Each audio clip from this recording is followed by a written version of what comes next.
Hi all. ഇപ്പോൾ നിങ്ങളുടെ RTP ICA publish ചെയ്തിട്ടുണ്ട്.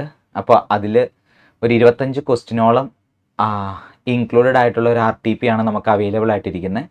അപ്പോൾ ആ RTP പല ഇൻഡിക്കേഷനാണ് വരാൻ പോകുന്ന എക്സാമിൽ ഏത് ഏരിയയ്ക്കാണ് ഇമ്പോർട്ടൻസ് കൊടുത്തിരിക്കുന്നത്, അല്ലെങ്കിൽ നിങ്ങൾ ഏത് ഏരിയ ഫോക്കസ് ചെയ്യണം, അങ്ങനെ കുറച്ച് നമ്മളിപ്പോഴും പറയാറുള്ള പോലെ RTP MTP ഒക്കെ ഇപ്പോഴും നമുക്ക് കുറച്ച് ഇൻഡിക്കേഷൻസ് തരാറുണ്ട്. അപ്പോൾ ഈ വർഷത്തെ വലിയ തരക്കേടില്ലാത്ത ഒരു RTP ആണ് നമുക്കുള്ളത്. പ്രശ്നങ്ങളില്ല, അതിൽ വലിയ തെറ്റുകളോ അങ്ങനെയോ ആൻസർ കീയിൽ വലിയ പ്രശ്നങ്ങളൊന്നുമില്ല. പക്ഷെ ഒരു ആൻസർ ഒഴിച്ച് ബാക്കി വലിയ പ്രശ്നങ്ങളൊന്നും കണ്ടില്ല. അപ്പോൾ നേരെ നമുക്ക് RTPയിലേക്ക് പോവാം. ഓൾറെഡി നിങ്ങളെല്ലാവരും പഠിച്ച് സെറ്റായിട്ടിരിക്കുകയാണ്. അപ്പോൾ നേരെ ക്വസ്റ്റ്യൻസ് മാക്സിമം വർക്കൗട്ട് ചെയ്യാനായിട്ട് നോക്കുക. അപ്പോൾ ക്വസ്റ്റ്യൻസ് എപ്പോഴും നമ്മൾ പറയാറുള്ള പോലെ ക്വസ്റ്റ്യൻസ് നമ്മൾ എത്രത്തോളം വർക്ക് ചെയ്യുന്നോ അത്രത്തോളമാണ് നമ്മുടെ ആ ഏരിയ ഏറ്റവും കൂടുതൽ റെഡി ആവാനുള്ള ചാൻസ് വളരെ കൂടുതൽ കേട്ടോ. അപ്പോൾ മാക്സിമം ക്വസ്റ്റ്യൻസ് വർക്കൗട്ട് ചെയ്യാനായിട്ട് നോക്കുക. ക്ലിയർ? ഇപ്പോൾ ഇവിടെ ഫസ്റ്റ് ക്വസ്റ്റ്യൻ നോക്കുക. Introduction of goods and service tax in India primarily aim to. ഇപ്പോൾ നമുക്കറിയാം ഈ ഒരു ക്വസ്റ്റ്യൻ മെയിനായിട്ട് ഇപ്പോൾ GST ആയി ബന്ധപ്പെട്ട് സാധാരണഗതിയിൽ ഇവർ ക്വസ്റ്റ്യൻസ് ചോദിക്കാറില്ല. അപ്പോൾ ഈ ഗുഡ്സ് ആൻഡ് സർവീസ് ടാക്സ് വെച്ച് നമുക്കൊരു ക്വസ്റ്റ്യൻ ഇവിടെ വന്നിട്ടുണ്ടെങ്കിൽ നിങ്ങൾ ഉറപ്പായിട്ടും GST ഇൻട്രൊഡ്യൂസ് ചെയ്ത ഇയർ പഠിച്ചിട്ട് പോവുക. ഓക്കെ, GSTയുടെ ഇൻട്രൊഡക്ഷൻ ഇയർ എന്തായാലും നിങ്ങൾ പഠിച്ചിട്ട് പോവുക. വളരെ ഇമ്പോർട്ടൻ്റ് ആയിരിക്കും നിങ്ങൾക്ക്. ഇയർ മസ്റ്റായിട്ടും പഠിച്ചിട്ട് പോവുക. ഓക്കെ, ദെൻ ഇന്ത്യയിൽ എന്താണ് ഈ GSTയുടെ ഉദ്ദേശം, എയിം ചെയ്യുന്ന എന്താണ്? അപ്പോൾ അവിടെ പറയുന്നുണ്ട് റീപ്ലേസ് ഡയറക്റ്റ് ടാക്സ് വിത്ത് ഇൻഡയറക്റ്റ് ടാക്സ്. അങ്ങനെയല്ല, രാജ്യത്ത് രണ്ട് തരത്തിലുള്ള ടാക്സ് ഉണ്ടല്ലോ, ഡയറക്റ്റ് ടാക്സും ഉണ്ട്, ഇൻഡയറക്റ്റ് ടാക്സും ഉണ്ട്. അപ്പോൾ ഡയറക്റ്റ് ടാക്സിനെയും ഇൻഡയറക്റ്റ് ടാക്സിനെയും എന്താണ് റിപ്ലേസ് ചെയ്യുക. Direct tax indirect tax replace ചെയ്യുന്ന ഒരു കലാപരിപാടിയല്ല. നമുക്കത് കണ്ടാൽ തന്നെ മനസ്സിലാവില്ലേ മക്കളെ, ജനറൽ ക്വസ്റ്റ്യൻ അല്ലേ. Then increase the tax burden on lower income groups. Lower income ഗ്രൂപ്പ്സിൽ ഒരിക്കലും ടാക്സ് കൂട്ടാൻ പാടില്ല. അതായത് പ്രോഗ്രസീവ് ടാക്സ്. പ്രോഗ്രസീവ് ടാക്സ് എന്ന് പറഞ്ഞ സിസ്റ്റം നമ്മുടെ രാജ്യത്ത് റൺ ചെയ്യുമ്പോൾ ആ സ്റ്റേറ്റ്മെൻറ്റേ തെറ്റാണ്. അതായത് ഇൻകം കൂടിയവൻ്റെ കയ്യിൽ നിന്ന് കൂടുതൽ ടാക്സും ഇൻകം കുറഞ്ഞ ആളുടെ കയ്യിൽ നിന്ന് കുറഞ്ഞ ടാക്സും, അതാണ് പ്രോഗ്രസീവ് ടാക്സ് എന്ന് പറയുന്നത്. അപ്പോൾ ടാക്സ് ബർഡൻ ഒരിക്കലും ലോ ഇൻകം ഗ്രൂപ്പിലേക്ക് നമുക്ക് ഷിഫ്റ്റ് ചെയ്യാനായിട്ട് സാധിക്കില്ല. അങ്ങനെയാണ് ഈ രാജ്യത്ത് എന്തുണ്ടാവും, ഇൻഇക്വാലിറ്റി ഉണ്ടാവും. Then eliminate taxation of services. ഒരിക്കലല്ല, സർവീസസിലെ ടാക്സേഷൻ എലിമിനേറ്റ് ചെയ്യുന്ന ഒരു കലാപരിപാടിയല്ല GST എന്ന് പറയുന്നത്. ദെൻ ഓപ്ഷൻ B നോക്കുക, uniform various indirect taxes into single tax system. ശരിയാണ് അല്ലേ? അപ്പോൾ നിങ്ങൾക്കറിയാം GST ഒക്കെ ഇൻട്രൊഡ്യൂസ് ചെയ്ത സമയത്ത് നമ്മുടെ രാജ്യത്തുണ്ടായ കോലാഹലങ്ങളും ആരാണ് ആ കോലാഹലങ്ങളൊക്കെ എന്താണ് എവിടെയാണ് ആ കോലാഹലങ്ങളൊക്കെ പൊട്ടിമുളച്ചതെന്നൊക്കെ നമുക്കറിയാം. അപ്പോൾ അതെന്തായിരുന്നു പ്രശ്നം എന്ന് വെച്ച് കഴിഞ്ഞാൽ ഈ ഒരുപാട് ടാക്സുകളെ ഒറ്റൊരു ടാക്സിലേക്ക് നമ്മൾ മെർജ് ചെയ്യുമ്പോൾ പല ആൾക്കാർക്ക് നഷ്ടങ്ങൾ വരും. ഓക്കെ, പല ഡിപ്പാർട്ട്മെൻറ്റുകൾക്ക് അല്ലെങ്കിൽ പല സ്റ്റേറ്റുകൾക്ക് നഷ്ടങ്ങൾ വരും. അപ്പോൾ ആ നഷ്ടങ്ങളൊക്കെ നികത്താൻ വേണ്ടിയിട്ട് പോലുമാണ് GST കോമ്പൻസേഷൻ സെസ് എന്ന് പറയുന്ന ഒരു കലാപരിപാടി പോലും നമ്മുടെ രാജ്യത്ത് ഇൻട്രൊഡ്യൂസ് ചെയ്യുന്നത് 2017. ഓക്കെ, ദെൻ 17 to 22 വരെ GST കോമ്പൻസേഷൻ സെസ് നിലവിൽ നിന്നിരുന്നു. ഓക്കെ, അപ്പോൾ അങ്ങനത്തെ കുറച്ച് കലാപരിപാടികൾ നമ്മൾ ബജറ്റ് എന്ന് പറഞ്ഞ ചാപ്റ്ററിൽ പഠിച്ചു. അപ്പോൾ നിങ്ങൾ അതുമായി ബന്ധപ്പെട്ട് എല്ലാം പഠിച്ചു വയ്ക്കണം. അപ്പോൾ ഈ ഒരു ക്വസ്റ്റ്യൻ്റെ ആൻസർ എന്ന് പറയുന്നത് എന്താണ്, വേരിയസ് ഇൻഡയറക്റ്റ് ടാക്സുകളെ ഒരു സിംഗിൾ സിസ്റ്റത്തിലേക്ക് കൊണ്ടുവരിക എന്നുള്ളതായിരുന്നു GSTയുടെ ലക്ഷ്യം എന്ന് പറയുന്നത്. ഓക്കെ, സിമ്പിൾ ക്വസ്റ്റ്യൻ ആണ്. അപ്പോൾ GST ആയിട്ട് ബന്ധപ്പെട്ട് നിങ്ങൾ GST എവിടെയൊക്കെ വരുന്നുണ്ടോ അത് പഠിക്കണം. GST ഇൻട്രൊഡക്ഷൻ ഇയർ പഠിക്കണം. അപ്പോൾ നമ്മൾ പറഞ്ഞു. പിന്നെ അതിൽ പഠിക്കേണ്ടത് GST കോമ്പൻസേഷൻ സെസ് എന്താണെന്നും കൂടി ഒന്ന് പഠിച്ചിട്ട് പൊക്കോ. എന്തായാലും GST ചോദിച്ചല്ലേ, GST compensation cess. Then അതുമായി ബന്ധപ്പെട്ട് മക്കൾ ഓർത്ത് വെക്കേണ്ട, ഇത് റവന്യൂ റെസീപ്റ്റ്സ് ആണോ ക്യാപിറ്റൽ റെസീപ്റ്റ്സ് ആണോ? ഓക്കെ, GST എന്ന് പറയുന്നത് ഏതാണ്, റവന്യൂ റെസീപ്റ്റ്സ് ആയിരിക്കും അല്ലേ. റവന്യൂ റെസീപ്റ്റ്സ് ബഡ്ജറ്റുമായിട്ട് ഒന്ന് കണക്ട് ചെയ്തോളുക. ക്ലിയർ? അങ്ങനത്തെ കാര്യങ്ങളാണ് GSTയുമായി ബന്ധപ്പെട്ട് നിങ്ങൾ ആ ഒരു ഭാഗത്ത് നിങ്ങൾ പഠിച്ചിട്ട് പോകേണ്ടത്. ദെൻ രണ്ടാം ക്വസ്റ്റ്യൻ എന്ന് പറയുന്നത് micro economic theory studies how a free enterprise economy determines. അപ്പോൾ മൈക്രോ എക്കണോമിക്സ് എന്തുമായി ബന്ധപ്പെട്ട തിയറീസ് സ്റ്റഡി എന്ന് പറയുന്നത് how free enterprises economy determines. എന്തൊക്കെയായിരിക്കും മൈക്രോ എക്കണോമിക്സിൽ? പ്രൈസ് ഓഫ് ഗുഡ്, അത് നമുക്ക് പറയാം. നമ്മൾ മാർക്കറ്റ് ഇക്വിലിബ്രിയത്തിലൊക്കെ ഒരു ഇക്വിലിബ്രിയം പ്രൈസ് ഡിറ്റർമൈൻ ചെയ്തല്ലേ. ദെൻ പ്രൈസ് ഓഫ് സർവീസസ്, നമ്മളെപ്പോഴും പറയാറുള്ള ഗുഡ്സ് ആൻഡ് സർവീസസ് എന്നല്ലേ മക്കളെ. അത് രണ്ടും വരും. അത് രണ്ടും വന്നു കഴിഞ്ഞാൽ നിങ്ങൾക്ക് ഈസി ആയിട്ട് ആൻസർ എടുക്കാൻ പറ്റില്ലേ. Then price of economic resources, ഉറപ്പായിട്ടും റിസോഴ്സസിൻ്റെ പ്രൈസും എല്ലാത്തിൻ്റെയും പ്രൈസിൻ്റെ ഡിറ്റർമിനേഷനാണ് പറയുന്നത്. അങ്ങനെയാണെങ്കിൽ ആൻസർ ഏതായിരിക്കും? ഓൾ ഓഫ് ദി എബോവ് അല്ലേ?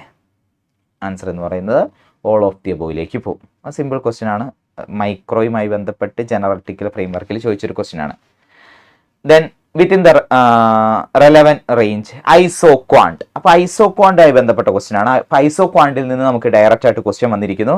അപ്പോൾ ഐസോക്വാണ്ടിൻ്റെ പ്രോപ്പർട്ടീസ് നന്നായിട്ട് പഠിച്ചിട്ട് പൊക്കോളുക. ഐസോക്വാണ്ടിൻ്റെ സ്ലോപ്പ് നന്നായിട്ട് പഠിക്കുക. MRTS ആണെന്ന് ഓർത്ത് വെച്ചോളുക. LK ആണ് അടിയിൽ വരുള്ളൂ എന്ന് ഓർത്ത് വയ്ക്കുക കേട്ടോ. സ്ലോപ്പ് ഓഫ് ഐസോക്വാൺസ് പഠിക്കുക. ദെൻ ഐസോക്വാണ്ടിൻ്റെ ഇക്വിലിബ്രിയത്തിൽ എന്താണ് മാക്സിമം പ്രോഫിറ്റ്? ഒരു പ്രൊഡ്യൂസറിൻ്റെ മാക്സിമം പ്രോഫിറ്റ് ആണ്. ഈ മാക്സിമം എന്നുള്ള വാക്ക് അത്രത്തോളം ഇമ്പോർട്ടൻ്റ് ആയിട്ട് പഠിച്ചു വയ്ക്കുക. മാക്സിമം പ്രോഫിറ്റ് ആണ് അവിടെ പറയുന്നതെന്ന് ഓർത്ത് വയ്ക്കുക. ക്ലിയർ? ഇനി ഐസോക്വാണ്ട് എന്താണ്? നെഗറ്റീവ്ലി സ്ലോപ്പ്ഡ് എന്ന് പറയുന്നുണ്ട്, കോൺവെക്സ് ടു ദ ഒറിജിൻ എന്ന് പറയുന്നുണ്ട്, കനോട്ട് ക്രോസ്, അതായത് കനോട്ട് ഇന്റർസെക്ട് ഈച്ച് അതർ എന്ന് പറയുന്നുണ്ട്. അപ്പോൾ ഇതൊക്കെ എന്താ? ഇതൊക്കെയാണല്ലോ properties. Then never touch X axis or Y axis പറയുന്നുണ്ട്. അപ്പം അങ്ങനെ നോക്കിക്കഴിഞ്ഞാൽ ആൻസർ ഡി അല്ലേ? ഡയറക്റ്റ് ക്വസ്റ്റ്യൻ ആയിരുന്നു. അപ്പോൾ അതിൽ കൂടുതലൊരു എക്സ്പ്ലനേഷൻ്റെ ആവശ്യമുണ്ടെന്ന് തോന്നുന്നില്ല. കാരണം പക്ക ഡയറക്റ്റ് ക്വസ്റ്റ്യനിലേക്കാണ് അത് പോയത്. Then which of the following is an incorrect formula? അപ്പോൾ നമുക്ക് കണ്ടുപിടിക്കേണ്ടത് ഫോർത്തിലെ ഒരു ഇൻകറക്റ്റ് ഫോർമുല ഏതാണെന്നാണ് കണ്ടുപിടിക്കേണ്ടത്. നമുക്കറിയാം TC എപ്പോഴും പഠിക്കുന്ന ഒരു കാര്യമാണല്ലേ. TC equal to AC into Q എന്ന് പറയാം, TFC പ്ലസ് TVC എന്ന് പറയാം. അപ്പോൾ ഒന്നാമത്തെ കറക്റ്റാണ്. അപ്പോൾ നമുക്ക് തെറ്റാണ് നമുക്കിവിടെ ആൻസറിൽ ചൂസ് ചെയ്യേണ്ടത്. അപ്പോൾ ഒന്നാമത്തെ ഓപ്ഷൻ കറക്റ്റാണ്. ദെൻ രണ്ടാമത്തെ ഓപ്ഷൻ ഡെൽറ്റ MC, അതായത് സിഗ്മ MC, ഡെൽറ്റയിലെ സിഗ്മ MC മീൻ ടോട്ടൽ MCയുടെ ടോട്ടലാണ് പറയുന്നത്. Total MC is equal to TC എന്ന് പറയുന്നുണ്ട്. ദെൻ അടുത്തതിൽ പറയുന്നത് total MC is equal to TVC എന്ന് പറയുന്നുണ്ട്. Then total MC plus TFC. അപ്പോൾ നിങ്ങൾക്ക് ഒരുപാട് കൺഫ്യൂഷൻസ് ഉണ്ടെങ്കിൽ മക്കളെ ഇതിൽ തന്നെ നിങ്ങളുടെ ആൻസർ അവിടെ ഉണ്ട്. ഇതുണ്ടോ നമ്മുടെ കൺഫ്യൂഷൻ? നമുക്ക് ശരിക്കും പറഞ്ഞ എക്കണോമിക്സിൽ ഞാൻ എപ്പോഴും ക്ലാസ് എടുക്കുമ്പോൾ നിങ്ങളോട് പറയാറില്ലേ, നമ്മൾക്കുള്ള കാര്യങ്ങൾ, നമുക്ക് വേണ്ട ആൻസറുകൾ അതെല്ലാം അതിലുണ്ട്. നമ്മളത് ചൂസ് ചെയ്യണം എന്നുള്ളതിലാണ് കാര്യം ഇരിക്കുന്നത്. ഇവിടെ നിങ്ങൾ നോക്കുക, ഇവിടെ പ്ലസ് TFC എന്ന് വന്നിട്ടുണ്ട്, ഈസ് ഈക്വൽ ടു TC. അപ്പോൾ ഈ സിഗ്മ MC എന്തായിരിക്കും? ഇസ് ഈക്വൽ ടു TVC ആയിരിക്കും ഉറപ്പ്. കാരണം ഇത് TVC ആയാലേ TVC plus TFC is equal to TC എന്ന് പറയാൻ പറ്റൂ നമുക്ക്. കത്തിയോ? അതെങ്ങനെ നിങ്ങൾക്ക് ആൻസറിലേക്ക്? അപ്പോൾ നിങ്ങൾ എന്നോട് ചോദിക്കും, സാറേ ഇത് മനസ്സിലാവണ്ടേ, ഇതെങ്ങനെ ഞങ്ങൾക്ക് മനസ്സിലാവും എന്നുള്ളൊരു ഡൗട്ട് ഉണ്ടെങ്കിൽ മക്കളെ ദേ കിടക്കുമല്ലേ. Sigma MC is equal to TVC എന്ന് പറയുന്നു, sigma MC is equal to TC എന്ന് പറയുന്നു. അതെങ്ങനെ അങ്ങനെ രണ്ടും പറയാൻ പറ്റുക? ഏതെങ്കിലും ഒന്നല്ലേ പറയാൻ പറ്റൂ. ക്ലിയർ ആണോ? ഏതെങ്കിലും ഒന്നല്ലേ പറയാൻ പറ്റൂ. അപ്പോൾ നിങ്ങൾക്ക് ഉറപ്പായില്ലേ ഓപ്ഷൻ ബി തെറ്റാന്ന്? ഓപ്ഷൻ ബി ആണ് ഇതിൻ്റെ ആൻസർ. തെറ്റ് കണ്ടുപിടിക്കാനല്ല പറയണേ, ഓപ്ഷൻ ബി തെറ്റാന്ന് അവിടെ തന്നെ നമുക്ക് മനസ്സിലാവൂലേ മക്കളെ? ക്ലിയർ ആണോ? രണ്ട് option delta MC is equal to TC അല്ലെങ്കിൽ delta MC is equal to TVC, ഇത് രണ്ടും ആൻസർ ആവില്ലല്ലോ.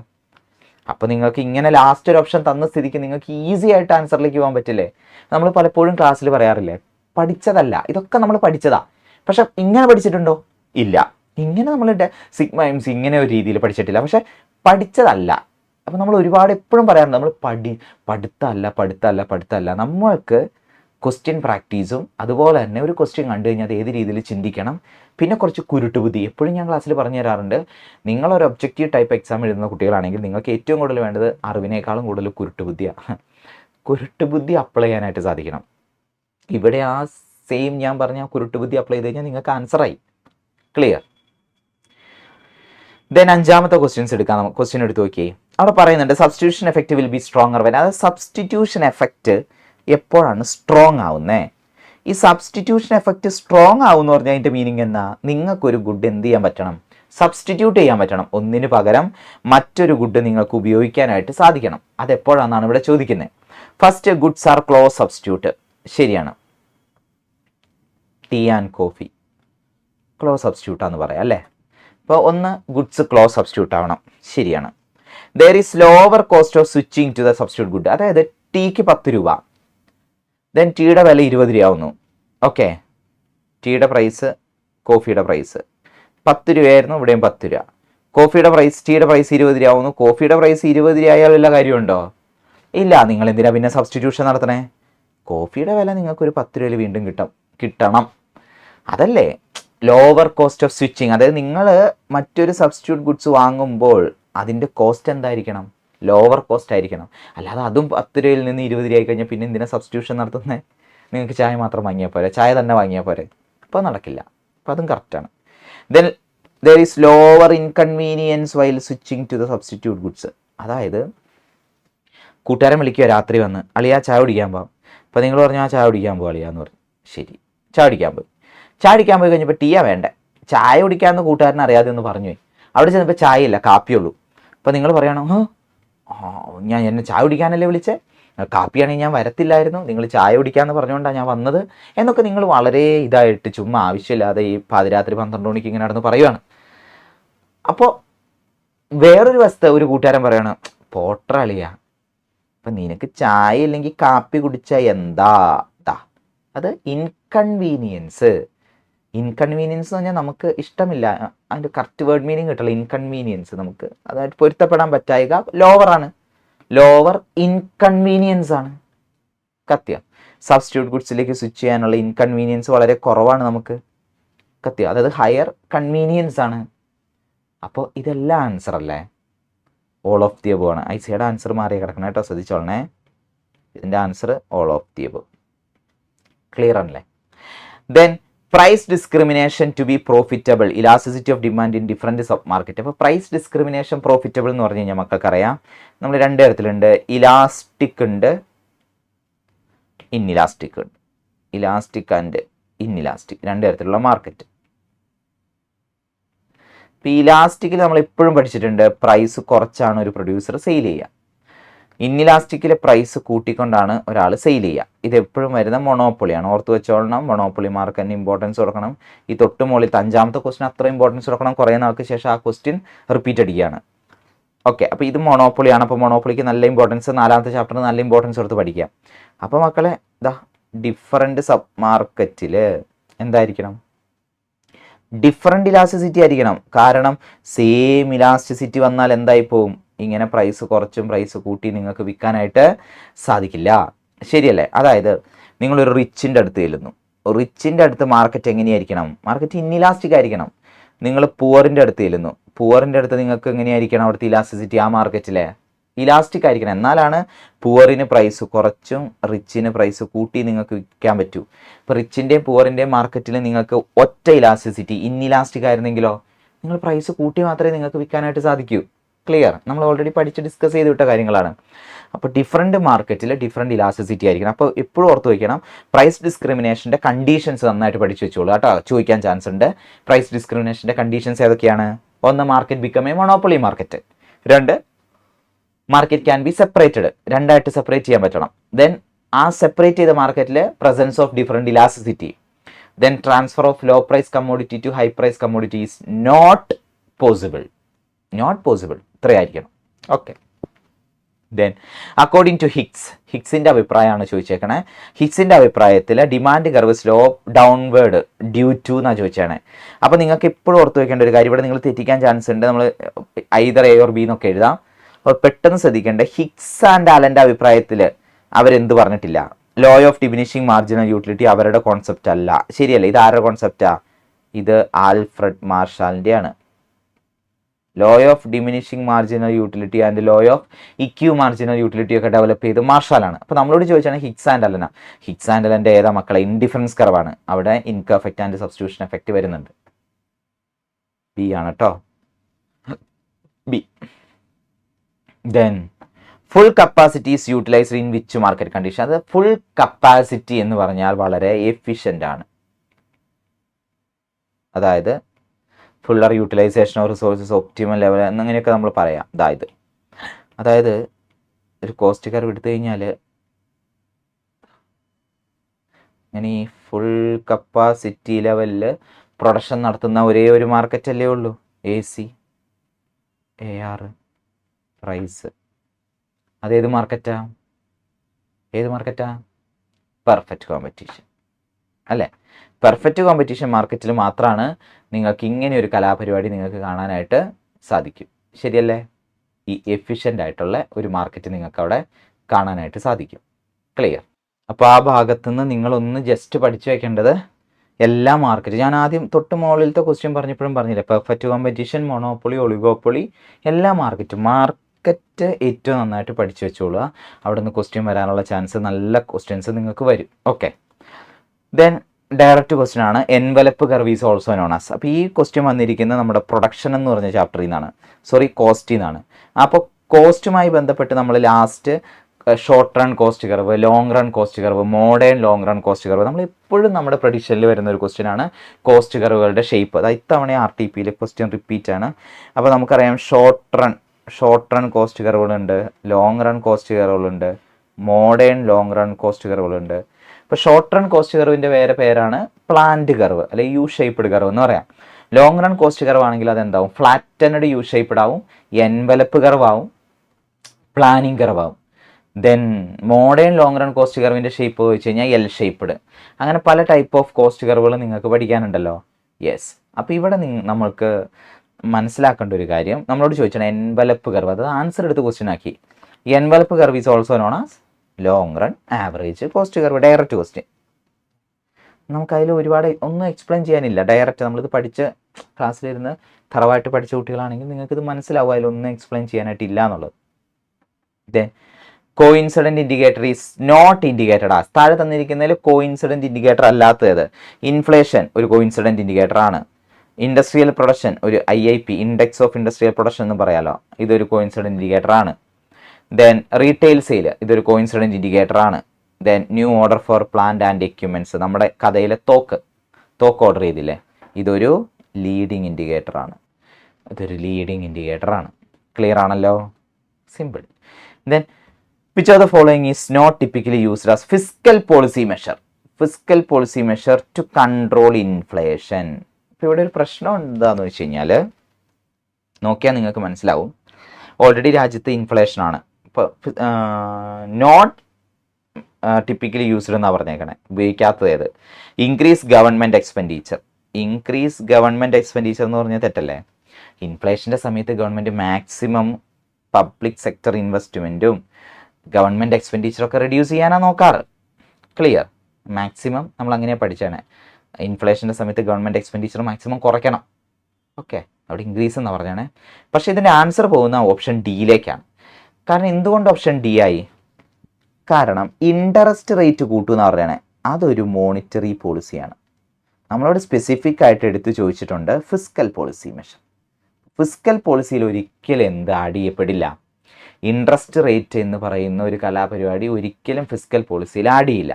ഫിസ്ക്കൽ പോളിസിയായിട്ട് ബന്ധപ്പെട്ട് എപ്പോഴും വരുന്നത് tax and government expenditure, budget, പിന്നെ പബ്ലിക് ഡെപ്റ്റ്, ഇത്രയും കാര്യങ്ങളാണ് അവരുടെ ഇൻസ്ട്രുമെൻറ്റ്സ് ആയിട്ട് വരുന്നത് കേട്ടോ. അപ്പം മോണിറ്ററി പോളിസിയിലാണ് ഇൻട്രസ്റ്റ് റേറ്റ്. അതുകൊണ്ടാണ് ഒരിക്കലും അത് ഫിസ്ക്കൽ പോളിസിയിൽ ഉൾപ്പെടുത്താൻ പറ്റാത്തതുകൊണ്ടാണ് അത് ആൻസർ ഓപ്ഷൻ ഡിയിലേക്ക് പോയത്. Okay, then in an economy A change in reserve ratio will directly affect.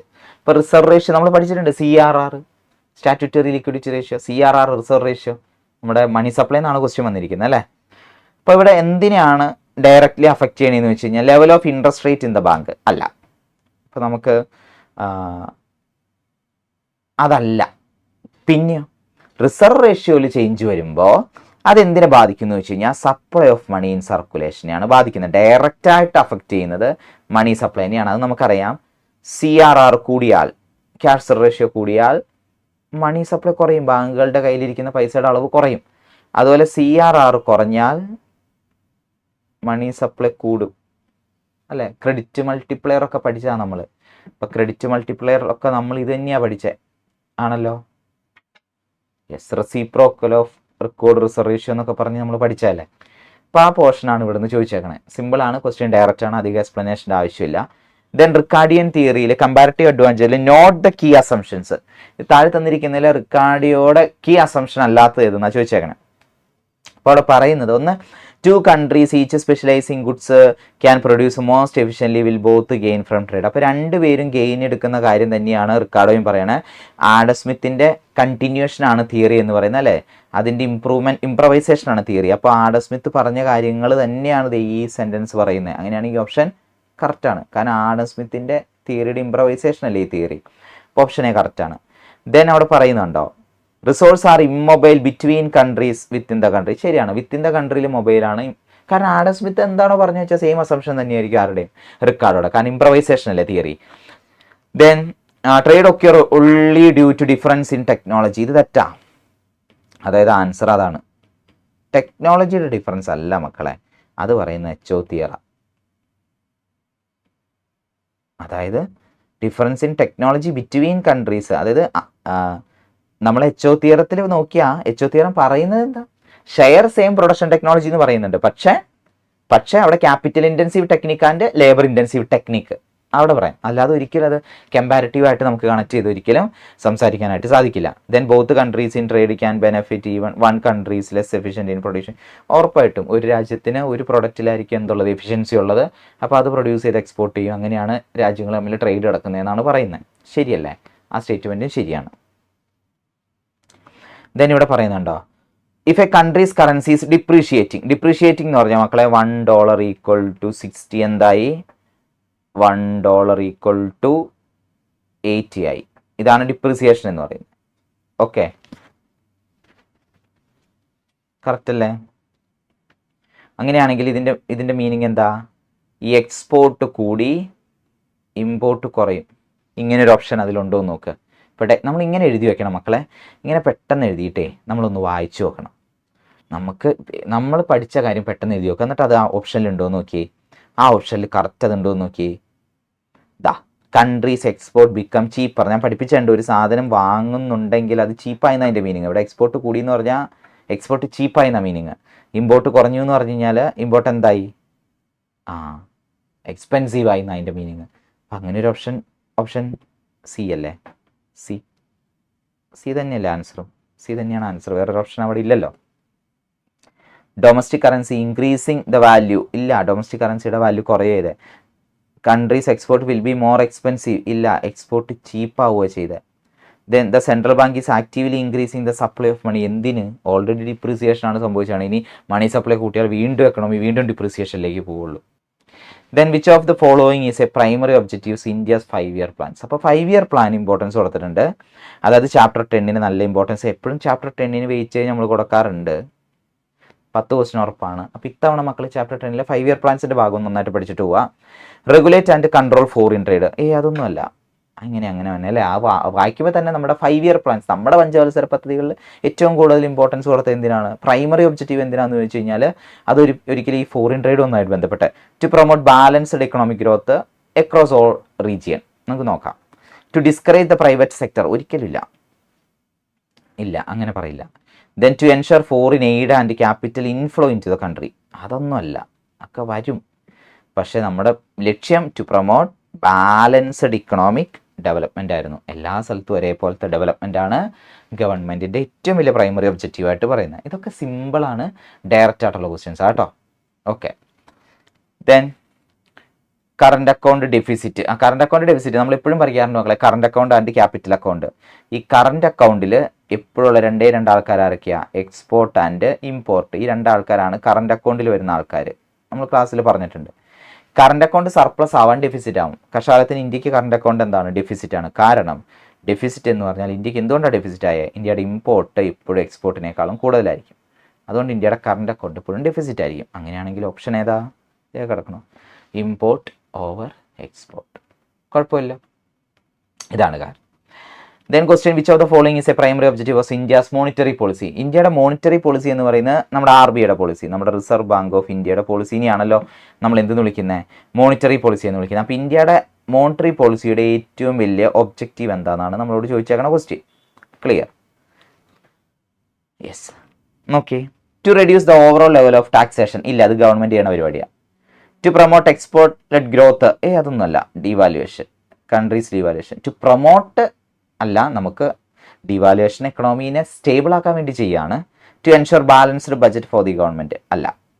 പിന്നെയോ to control money supply and curb inflation. രാജ്യത്തെ മണി സപ്ലൈ കൺട്രോൾ ചെയ്യുക, രാജ്യത്തേക്ക് ഇറങ്ങുന്ന പൈസയുടെ അളവ് മാക്സിമം കൺട്രോൾ ചെയ്ത് ഇൻഫ്ലേഷനും ഡിഫ്ലേഷനും ഇല്ലാതെ എക്കണോമീനെ നോക്കി നടത്തുക എന്നുള്ളതാണ് ആരുടെ ലക്ഷ്യം എന്ന് പറയുന്നത്, നമ്മുടെ മോണിറ്ററി പോളിസിയിൽ RBIയുടെ ലക്ഷ്യം എന്ന് പറയുന്നത് അല്ലേ. കറൻസി ഡീവാലുവേഷൻ എപ്പോഴും നമുക്ക് ചെയ്യാൻ പറ്റില്ല. അതെന്തെങ്കിലും നമ്മൾ പറയാറില്ലേ, ഇൻസ്റ്റെബിലിറ്റി എക്കണോമിയിൽ വന്നാൽ മാത്രം എന്ത് ചെയ്യാനുള്ളതാണ്, എക്കണോമീനെ പഴയ ലെവലിലേക്ക് കൊണ്ടുവരാനായിട്ട് മാത്രം നമ്മൾ ഡീവാലുവേഷനും റീവാലുവേഷനും നടത്താറുണ്ട് കേട്ടോ.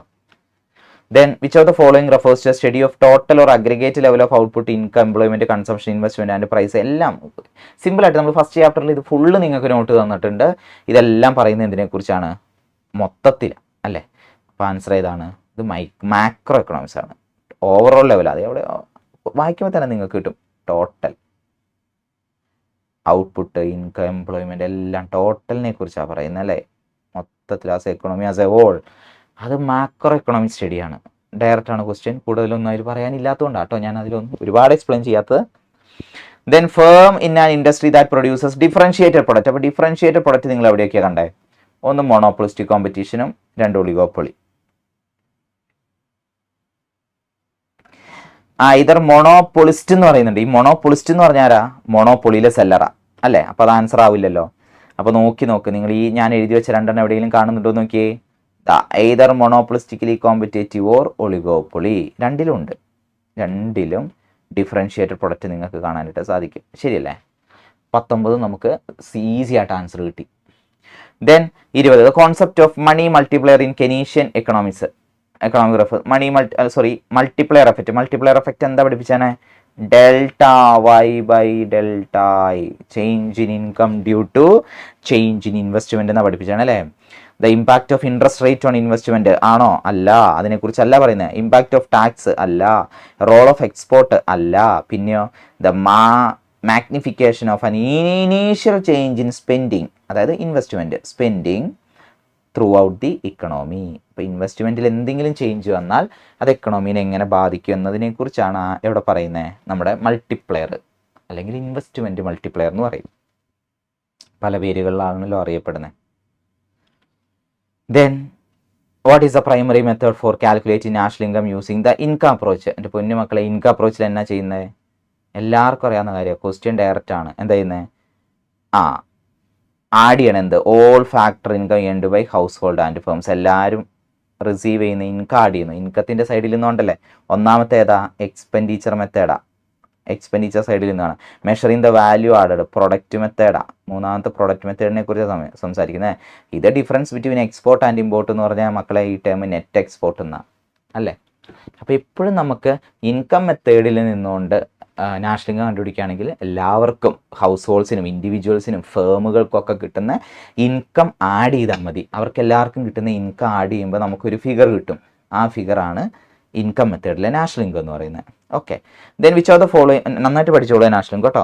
Which of the following is considered as a component of M1, the narrowest definition of money. Narrow money ആണ് M1 അറിയപ്പെടുന്നത് അല്ലേ. മണി സപ്ലൈയിൽ നാരോ മണി ആയിട്ടാണ് M1 അറിയപ്പെടുന്നത്. അപ്പോൾ അതിൽ എന്താണ് കമ്പോണന്റ് ഏതാണ്, ടൈം ഡെപ്പോസിറ്റ് ഇത് M3-ലല്ലേ വരുന്നത്. കറൻസി ഇൻ സർക്കുലേഷൻ ഇത് M1-ലല്ലേ വരുന്നത്. ട്രഷറി ബിൽസ് നമ്മളത് ആഡ് ചെയ്തിട്ടില്ല, നമ്മൾ പിന്നെ മുന്നോട്ട് പോകുമ്പോഴാണ് കോർപ്പറേറ്റ് ബോൺസ്, അതൊക്കെ നമുക്ക് മാറ്റി നിർത്താം. ദെൻ നമ്മൾ പഠിച്ചു വെച്ചുകൊണ്ട് M1-ൽ ആഡ് ചെയ്യുന്ന സംഭവം ഏതാണ്, കറൻസി ഇൻ സർക്കുലേഷൻ ആണ് അല്ലേ, ആണ്. അതുപോലെ നിങ്ങളോട് ചോദിച്ചാൽ അടുത്ത ക്വസ്റ്റ്യൻ കണ്ടോ, ഇപ്പം മണി സപ്ലൈക്ക് ഈ ഭാഗത്തിന് നല്ല ഇമ്പോർട്ടൻസ് കൊടുത്ത് പഠിച്ചിട്ട് പൊക്കോ, അത്രയും ക്വസ്റ്റ്യൻസ് വരും. Which of the following is included in M2 എന്ന് വെച്ചിട്ടുണ്ട്. ബ്രോഡർ മണി, M2 ആണ് ബ്രോഡർ മണി, ബ്രോഡർ മണിയാണ്. M3 ആണ് ബ്രോഡ് മണി എന്നറിയപ്പെടുന്നത്. ദെൻ M1-നെ കമ്പയർ ചെയ്യുമ്പോൾ M2 ബ്രോഡ് മണിയാണ്. അപ്പോൾ ഇതിൽ വരുന്ന ഏതാ, കറൻസി ഇൻ സർക്കുലേഷൻ C+DD+OD അല്ലേ. അപ്പോൾ അതൊക്കെയാണ്.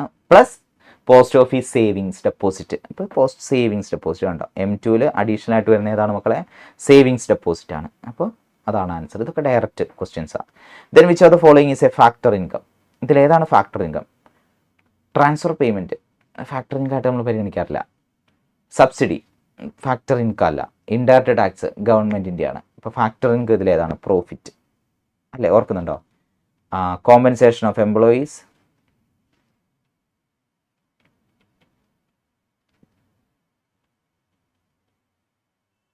പ്ലസ് ഓപ്പറേറ്റിംഗ് സർപ്ലസ്, ഇതിലാണ് റെൻറ്റ് ഇൻട്രസ്റ്റ് പ്രോഫിറ്റ്, കണ്ടോ പ്രോഫിറ്റ് വന്നു. Then plus mixed income of self employed, ഇങ്ങനെയാണ് നമ്മൾ പഠിച്ചല്ലേ. Yes. Then which are the following is A common solution to the problem of common resource being over used. അത് chapter 7 market failure and government intervention to correct market failure എന്ന് വന്ന question ആണ്, ഗവൺമെൻറ്റുമായി ബന്ധപ്പെട്ടത്. Chapter 7 unit 2 ഈ ഭാഗത്ത് നിന്ന് വന്ന question ആണ്.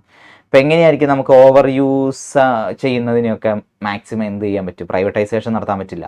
സബ്സിഡി കൊടുത്തു കഴിഞ്ഞാൽ പിന്നെയും കൂടുള്ളൂ. ഫ്രീ മാർക്കറ്റ് കോമ്പറ്റീഷൻ കൊണ്ടുവരാൻ പറ്റില്ല, കാരണം ഓവർ യൂസ് പിന്നെ അത് ശരിയാവില്ല. ആകെ ഉള്ളൊരു വഴി എന്ന് പറയുന്നത് ഗവൺമെൻറ് റെഗുലേഷനാണ്. ഗവൺമെൻറ് വരിക, മാക്സിമം കാര്യങ്ങൾ റെഗുലേറ്റ് ചെയ്ത് നടത്തുക. അപ്പോൾ ഇത്രയും കാര്യങ്ങൾ ഇങ്ങനെ ഗവൺമെൻറ് വന്ന് ചെയ്തു കഴിഞ്ഞാൽ നമുക്കത് പഠിച്ചതാണ്. Government intervention to correct market ഫെയിലിയറിൽ നമ്മൾ എല്ലാ കാര്യങ്ങളും പഠിച്ചാൽ അല്ലേ. അപ്പോൾ ഇത്രയും കാര്യങ്ങളാണ് മെയിനായിട്ട് നമ്മൾ നോക്കിയത്. അപ്പോൾ ഇത്രയാണ് നിങ്ങളുടെ R T P. R T P എന്ന് പറഞ്ഞാൽ വളരെ സിമ്പിളായിട്ടുള്ളൊരു ആർ ടി പി ആണ്. പക്ഷേ ആർ ടി പി ഒരു ഇൻഡിക്കേഷൻ തന്നെയാണ്. നന്നായിട്ട് പഠിക്കുക, കാര്യങ്ങളൊക്കെ മനസ്സിലാക്കുക, എന്താണോ അവിടെ പറഞ്ഞിരിക്കുന്ന കാര്യങ്ങൾ അത് നന്നായിട്ട് വർക്കൗട്ട് ചെയ്യുക കേട്ടോ. അപ്പോൾ ആർ ടി പിയിലെ ക്വസ്റ്റ്യൻസ് വന്നിരിക്കുന്ന ഏരിയാസ് ഫുള്ള് കവർ ചെയ്തിട്ട് വേണം എക്സാമിന് പോകാൻ. ഓക്കെ, അപ്പോൾ നന്നായിട്ട് പഠിക്കുക കേട്ടോ. സന്തോഷത്തോടെ ഇരിക്കുക. ശരി.